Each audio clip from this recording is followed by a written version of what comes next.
Hello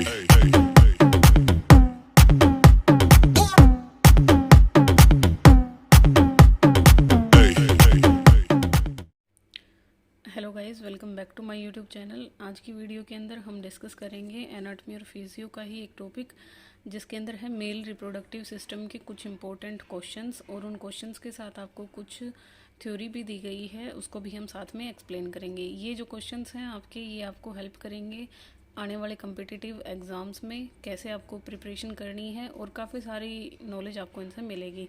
तो शुरू करते हैं क्वेश्चन नंबर फर्स्ट से। Condition in which there are no spermatozoa in the semen. उस कंडीशन को क्या बोलते हैं जिसके अंदर सीमन, आपको पता है सीमन फीमेल का इजैकुलेशन पार्ट होता है, उसके अंदर अगर स्पर्म नहीं है तो उस कंडीशन को हम क्या बोलेंगे? तो उसको हम बोलेंगे ए जू स्पर्मिया। ए का मतलब आपको पता है एब्सेंस होता है, जू यहाँ स्पर्म से रिलेटेड आया है, और स्पर्मिया का मतलब सीमन। तो सीमन के अंदर स्पर्म का ना होना यानी एब्सेंट होना, तो ए जू स्पर्मिया उस कंडीशन को हम बोलेंगे। देखिए, failure to form semen to ejaculate called aspermia. अगर आपका सीमन ही नहीं बन रहा है मेल के अंदर तो उसको एस्पर्मिया बोलते हैं, और सीमन के अंदर अगर स्पर्म्स नहीं है तो एजूस्पर्मिया हो जाएगा। ठीक है। नेक्स्ट टर्म है आपकी एस्थेनोस्पर्मिया। ये जो थर्ड है ना आपका, इसका क्या मतलब होता है? एस्थेनोस्पर्मिया का लॉस और reduction of motility of the sperm in the semen. ठीक है, सीमन के अंदर जो स्पर्म्स हैं उनकी मोबिलिटी यानी मूवमेंट की जो पावर है वो या तो ख़त्म हो गई है या रिड्यूस हो गई है। अगर ऐसा होगा तो इनफर्टिलिटी की दिक्कत आएगी। तो ऐसी कंडीशन को हम क्या बोलते हैं? एस्थेनोस्पर्मिया, जहाँ पे जो स्पर्म है वो वीक हो जाएं, मोबाइल ना रहें।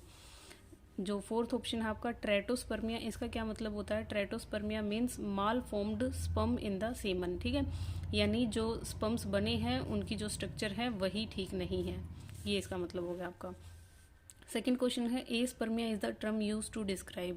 तो एस्पर्मिया का मतलब क्या होता है? एब्सेंस ऑफ सीमन, सीमन का ही ना बनना। उसके बाद नेक्स्ट क्वेश्चन में हमसे पूछा है total number of chromosome in each mature germ cell.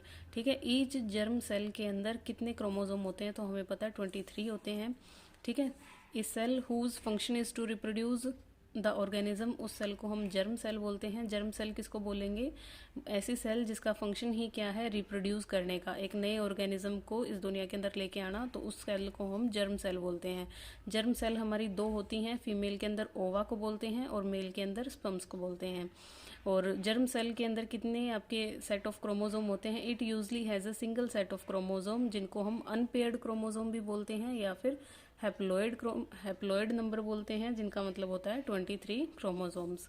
उसके बाद है हमारे पास fourth question, the process of changing of spermatid to spermatozoa is called. ठीक है, ऐसी प्रोसेस जिसके अंदर स्पर्मेटिड्स आपके चेंज हो रहे हैं स्पर्मेटोजोआ के अंदर, उसको हम क्या बोलेंगे? उसको हम बोलेंगे स्पर्मियोजेनेसिस। ठीक है, यानी जो स्पर्मेटिड्स बन चुके हैं बस उनका कन्वर्ट होना बाकी है स्पर्मेटोजोआ के अंदर, उसको हम क्या बोलेंगे? स्पर्मियोजेनेसिस। नेक्स्ट क्वेश्चन है हमारे पास the normal duration of spermatogenesis. एक स्पर्म के पूरे बनने की प्रोसेस में कितना टाइम लगता है? तो 74 डेज का टाइम लगता है। यहाँ पे हमें बताया है in the human the whole process of spermatogenesis, sperm के बनने की पूरी प्रोसेस कम से कम 65 to 75 डेज के अंदर कंप्लीट होती है। उसके बाद हमारे पास 6 क्वेश्चन है a nurse is assign to care for a post operative male patient who has diabetes mellitus. एक मेल पेशेंट है जिसको डायबिटीज़ मेलाइटस है, उसका आपने ऑपरेशन किया है, तो पोस्ट ऑपरेटिव केयर दी गई है एक नर्स को उसकी करने को।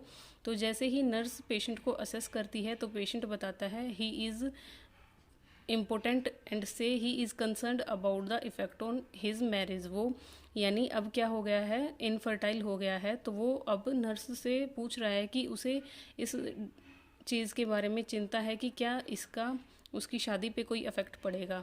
तो प्लान करते हुए पेशेंट की केयर को मोस्ट अप्रोप्रिएट इंटरवेंशन क्या रहेगी एज अ नर्स? तो आपने क्या पेशेंट को सजेस्ट करना है? Referral to a sex counsellor और द अप्रोप्रिएट प्रोफेशनल। ठीक है, एज अ नर्स आप उसको यही कह सकते हो कि आप एक अप्रोप्रिएट प्रोफेशनल से जाके मिलें।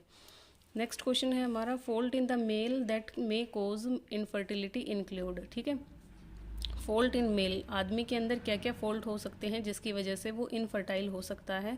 तो मम्पस ऑर्काइटिस, यानी जो उसके मम्पस ऑर्काइटिस का मतलब होता है आपका टेस्टिस के अंदर इन्फ्लामेशन हो जाना ड्यू टू मम्पस, ठीक है। मम्पस आपकी एक वायरल डिजीज़ होती है, हमें पता है। तो उसकी वजह से क्या हो जाना आपका टेस्टिस के अंदर इन्फ्लामेशन, तो उसकी वजह से इनफर्टाइल हो सकता है पेशेंट।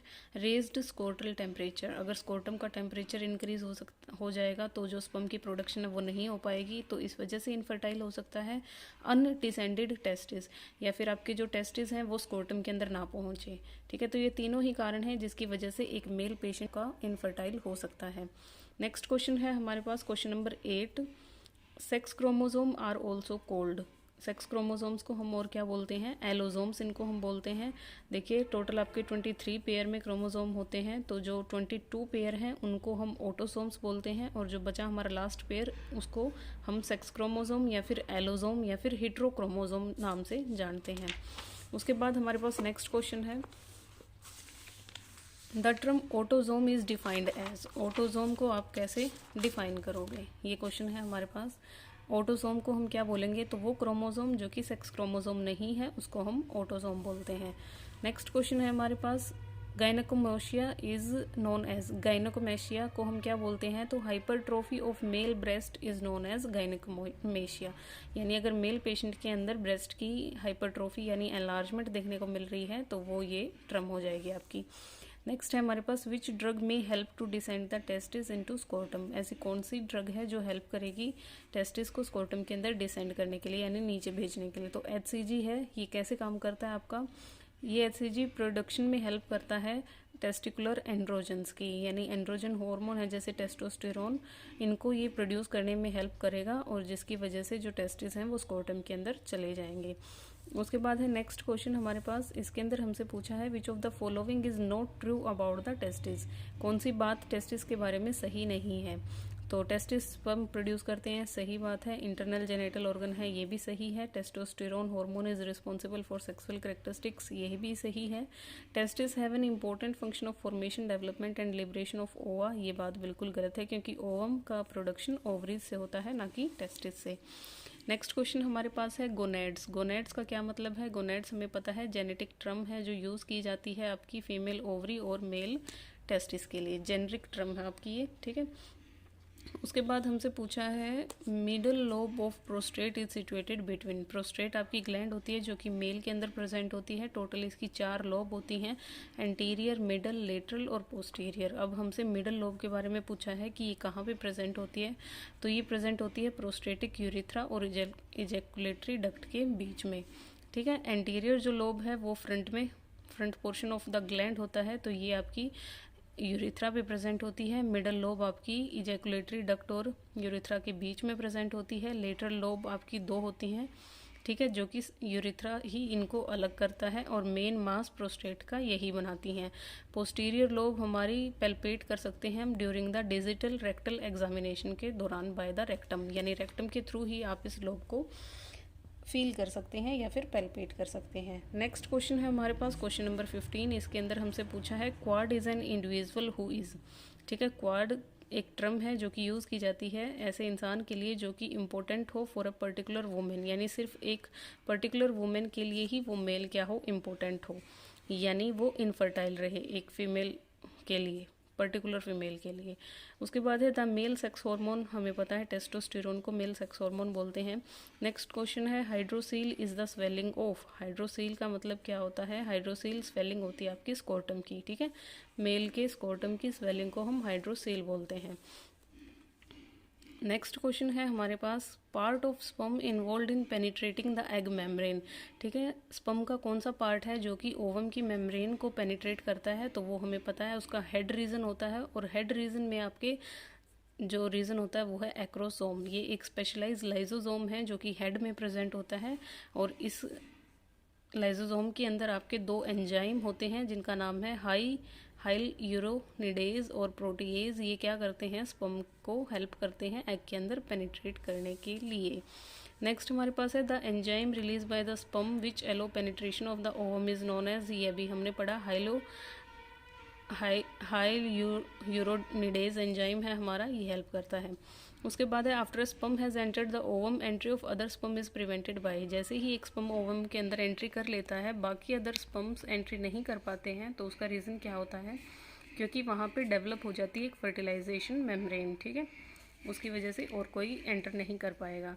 नेक्स्ट क्वेश्चन है location and secretion of Leydig cells. अब लेडिक सेल्स का नाम अगर आपने मेल रिप्रोडक्टिव सिस्टम अच्छे से पढ़ा है तो पता होगा कि लेडिक सेल आपकी टेस्टिस में प्रेजेंट होती हैं और क्या काम है इनका, टेस्टोस्टेरोन हार्मोन को रिलीज़ करना, ये इनका काम है। नेक्स्ट क्वेश्चन है हमारे पास preparation of sperm before penetrating the ovum is known as. Sperm का प्रिपेयर होना before penetrating the ovum, ovum में एंटर होने से पहले जो प्रिपेयर होना है स्पर्म का उसको हम क्या बोलते हैं, उसको हम कैपिसिएशन बोलते हैं। अब ये 3 टर्म और हैं आपके पास, कोइएशन, स्पर्मिएशन और इंसेमिनेशन। इनका मतलब भी पढ़ लेते हैं। देखिए जो कोइएशन टर्म है जो सबसे फर्स्ट है, इसका मतलब क्या होता है, इसका मतलब होता है मतलब sexual intercourse between a male and female, ठीक है, by insertion of penis into the vagina. तो ये हो गया आपका सेक्सुअल इंटरकोर्स। सेकंड है इंसेमिनेशन। इंसेमिनेशन का मतलब क्या होता है, discharge of semen from penis to vagina during the coitus, यानी जो सीमन का डिस्चार्ज है वो होना। ये चीज़ें आपकी, ठीक है। तो थैंक यू गाइज़, आज की वीडियो के अंदर हम यही पढ़ेंगे। नेक्स्ट वीडियो के अंदर हम कुछ और नया टॉपिक आपके लिए लेके आएंगे। आई होप ये क्वेश्चंस आपको थ्योरी पार्ट पढ़ने में भी इजी करें और आपको हेल्पफुल रहें, आप अगर किसी भी एग्ज़ाम की प्रिपरेशन कर रहे हो तो उसके लिए भी। सो थैंक यू, मिलते हैं नेक्स्ट वीडियो के अंदर।